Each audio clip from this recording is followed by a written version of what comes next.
Hello, welcome to another episode of the podcast. In today's episode, we are going to dive deep into productivity, boosting your productivity and achieving your goals effectively. Before we start, I want to share something from my own life. My whole life, I have been fairly productive, but whenever I was not productive, I have observed a couple of culprits that can contribute to unproductivity. The first thing is distraction. Of course, notifications, phone, social media, just picking up your phone and opening some social media and spending hours on it. These kind of distractions. Or multiple tabs open, checking emails in between. Or sometimes it is even people coming and talking to me when I'm working. And the second culprit is focus, lack of focus.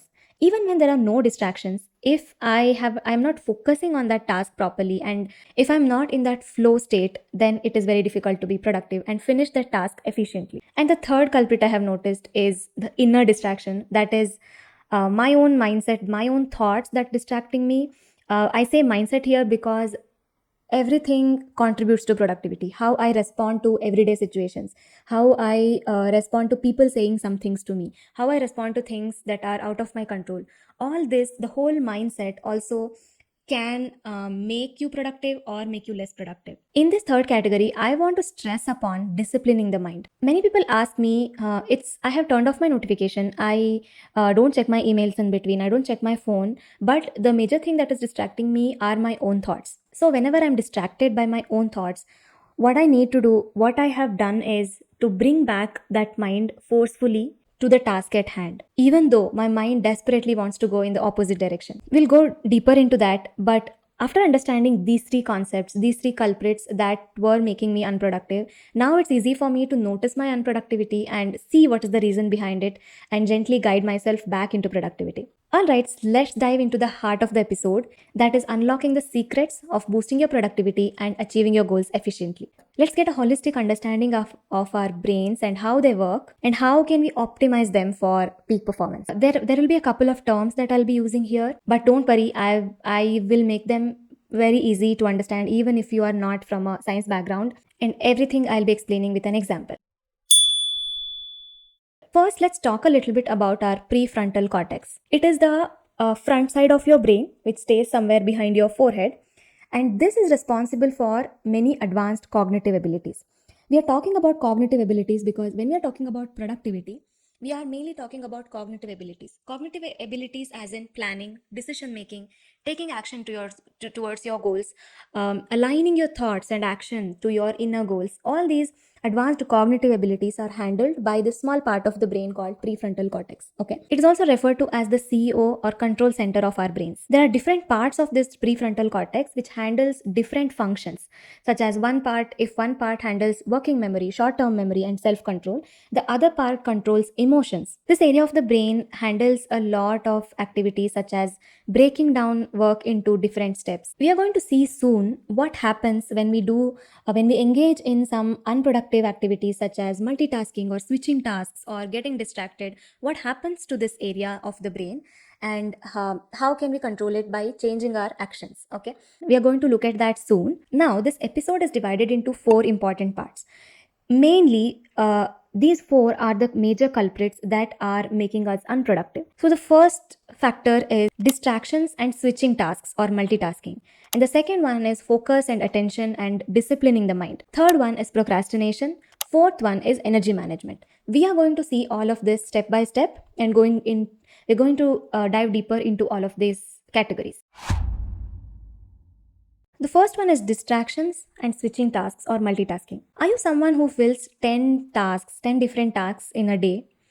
Or do you check your emails and phone notifications whole day in between work? If yes, then that's a major contributor to your unproductivity. Switching tasks like this, hopping from one task to other can negatively affect your productivity by something called switching cost. What happens is when you are switching from one task to other, your prefrontal cortex, which is responsible for your focus and attention, has to disengage from one task and again engage in the other task. A study conducted by a professor showed that when people kept switching the tasks, it added 50% more time to the completion of the task. When you're switching tasks, when you're multitasking, you're giving a lot more cognitive load to your prefrontal cortex than what it can take. Think of it like this. There's a part in your prefrontal cortex called dorsolateral prefrontal cortex What this is doing is, when you're taking in the information, it is working on that short memory. It is processing the information you're taking in, it is storing it, and it is trying to make connections between two ideas in your brain. But when you go suddenly move to the other task, it has to repeat the whole process again for the other task. So you are giving much more cognitive load than it can take when you're switching tasks, when you're multitasking, when you are getting distracted by a lot of notifications. It is important to minimize distractions and stop switching tasks. Now let's see strategies how you can stop multitasking and avoid distraction. First, fill your day with only one or two categories of tasks. If I have to give my own example, now I fill my days with only one or two types of tasks. Like if today is a shooting day for me, major chunk of my day is filled with shooting, and then I might add in small admin tasks or just small writing things. So fill your day only with one or two types of tasks. Don't fill it with different types of tasks. Like you shoot for 1 hour and then you write for 1 hour, you edit for 1 hour. No, stick to only one or two types of tasks in a day. It allows your brain to focus on that one task without having to take that load of switching between tasks. Second is a very famous technique called Pomodoro technique. Here, you will keep a timer of 25 minutes and then focus on the task for the 25 minutes. Take a 5 minutes break after that and repeat this cycle. What this does is, this will get rid of small distractions like picking up the phone or checking the emails, or just going and talking to someone. These kind of small distractions can be removed by keeping a timer of 25 minutes and committing to yourself to focus in these 25 minutes on one task. And the third strategy is to create a dedicated workspace which has very less distractions. For example, if you are working from home, then create a workspace for that. Set your table somewhere where ask people not to disturb you. So I do this wherever I work, in my this home, or when I go to my parents' place. Even there, I need a room to sit and work, and I close the door when I'm especially doing a deep work which needs more of my focus. And I ask people not to disturb me, and I put my phone on silent. I turn off my notifications. So set up your physical and digital environment this way, which is minimal in distraction. Okay, now that we have seen how to reduce distractions, let's move on to the second point, that is focus or concentration and disciplining the mind.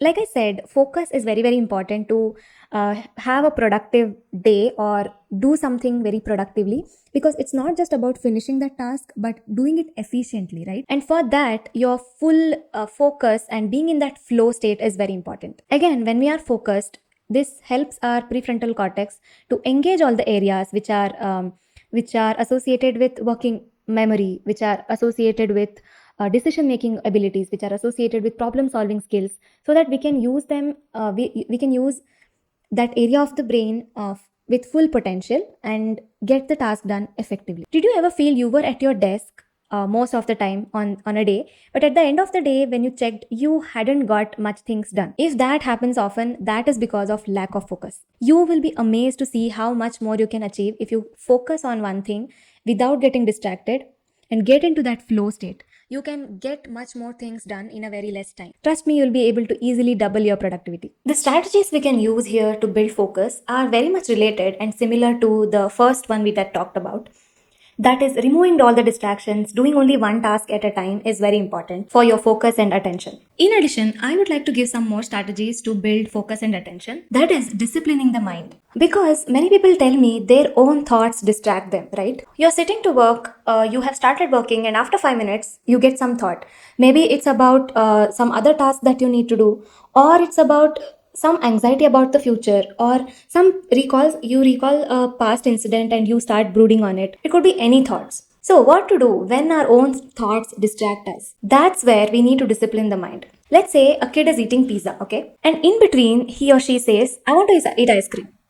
What would you tell him or her? Okay, but finish your pizza and then we'll order ice cream, right? Exactly like that. When you are sitting to work and your mind is distracted with all other thoughts, tell your mind, first let's focus on this, then let's go to that. You can even keep a thought diary at your desk.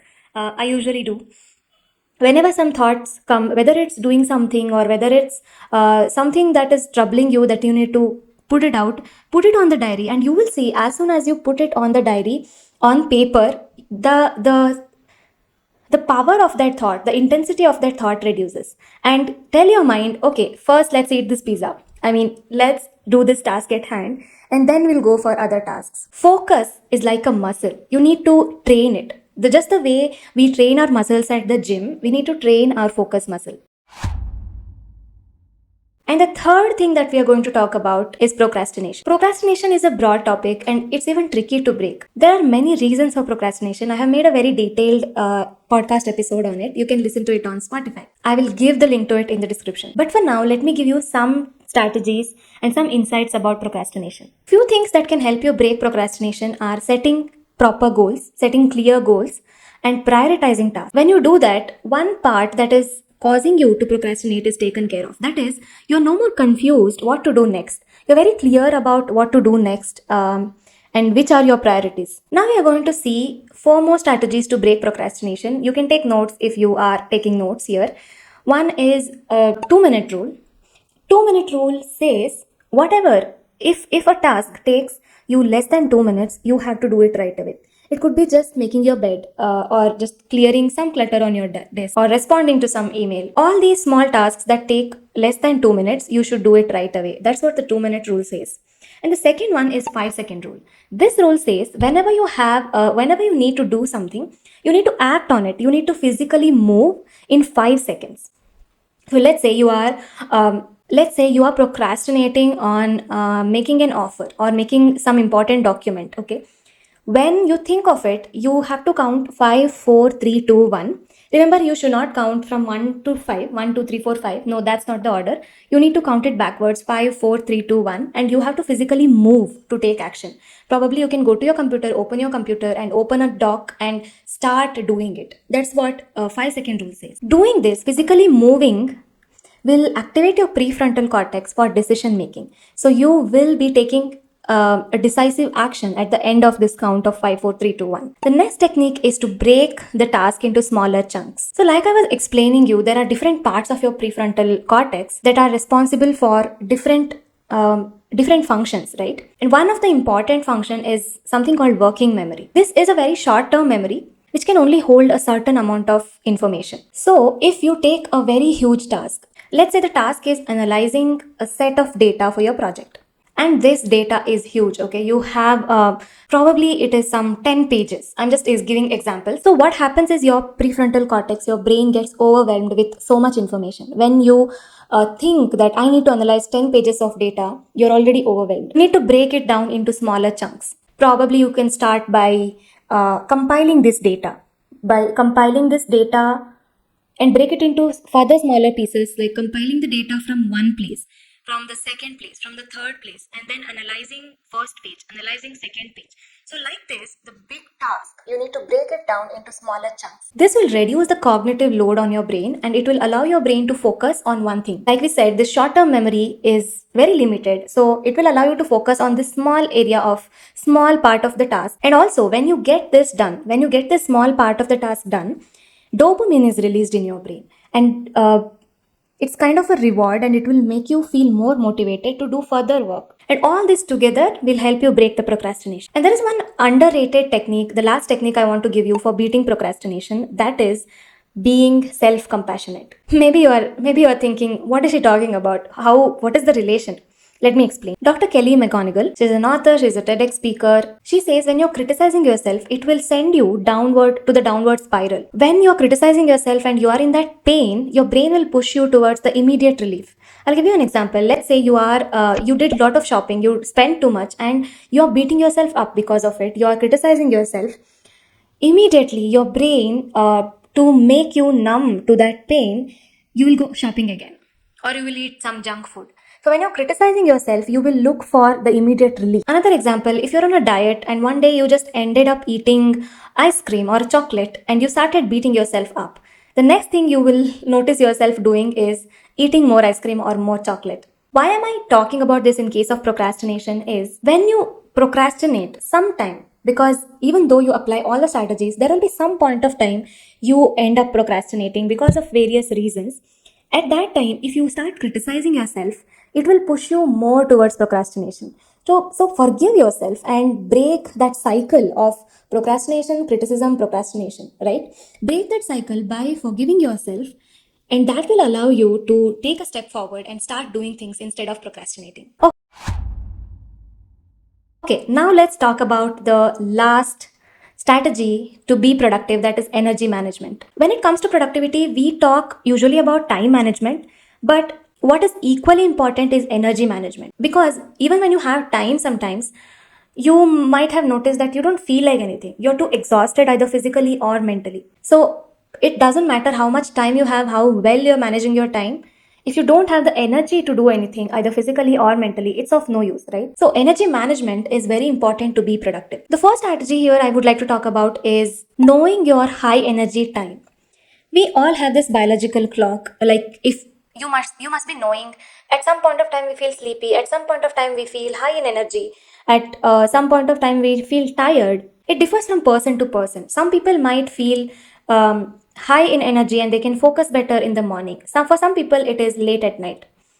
You need to observe and recognize what is this high energy time for you. These are called biological prime times, where we have the highest energy, highest focus, highest attention. We can schedule the most important and demanding tasks at this time. For me, mornings are this time. The moment I wake up, the moment I finish my morning routine, from then till lunchtime, it is highly productive for me. So I always schedule my creative tasks, coming up with new ideas, working on new programs, even recording, which is a high energy consuming task, right? Or scripting the podcast, which needs my creative brain to be working, and also my focus and attention. These kind of tasks I always schedule in the morning. And afternoons, it becomes slightly sluggish. I feel my focus is not that at top notch level. So I schedule editing or other tasks that don't require much of my focus and attention. And the second strategy to manage your energy is, this is not much talked about. This is about keeping an energy graph throughout the day and notice what drains your energy, what recharges you, what refills your energy. It also helps you to know what time of the day your energy is high and low. How you can do this is, at the end of the day, just make a graph, and if the y-axis is energy, x-axis is time. So notice at 10 o'clock where my energy was, at 12 o'clock where was my energy. So I used to do this for a few days. That gave me a lot of insights. When you make this graph, you will also understand more about yourself and how you're spending your time, how you're spending your energy, how many things are you doing mindfully. All these things you understand about yourself when you keep a graph like this. When I did this for some time, I understood the main thing that was draining my energy was my own thoughts, all the unnecessary things I was holding on to. And the thing that recharged me, that actually recharged me, was putting everything on paper, journaling, or sometimes just a short 5 minutes meditation. So figure this out. Try keeping this energy graph for a few days and let me know how it goes. When we're talking about energy management, it is very important to talk about prioritization. If you are not prioritizing your tasks ruthlessly, you are just draining your energy. Your energy is just seeping out from you in different places. So it is very important to prioritize tasks. What is important and urgent right now. This is a very interesting strategy that I recently read about prioritizing. I read this in a book called Hyperfocus. There is a matrix that the author talks about. I'll be explaining in detail about this matrix, giving you all the examples and explanation in my newsletter. So make sure you subscribe to my newsletter, which is free. I will be leaving the link in my bio. I will see you inside. Some of the other strategies, miscellaneous strategies that I want to give you for productivity that I practice is prioritizing rest and sleep. This sounds really counterintuitive, but good sleep equals to more productive. I have seen this, I have understood this in a hard way. So I recommend you to prioritize your sleep always, and actual rest. Take mindful breaks. When you're on break, if you're scrolling social media, if you're scrolling through YouTube shorts, that is not break. You might be thinking you're resting, but you're actually not. So in your break, give your brain a little bit of rest. Don't overstimulate it. Take it away from stimulation. Stretch, walk, or drink water, or just breathe. Just be in the moment. That will recharge your brain, which will improve your focus and which will improve your productivity. Alright, that's it about today's episode. I hope you found it useful. Let me quickly summarize it. There are 4 things that are blocking us: distractions, lack of focus or attention, procrastination, and energy management. And you have got all the strategies to overcome all of these and become more productive and achieve all your goals. Now it's time to put all these tools into practice, and don't forget to subscribe to my free newsletter in which I'll be talking about this very interesting metrics which will help you to prioritize your tasks and also much more. Okay, then stay tuned for the future episodes where we'll continue our journey of mindset makeover. Until then, happy makeover.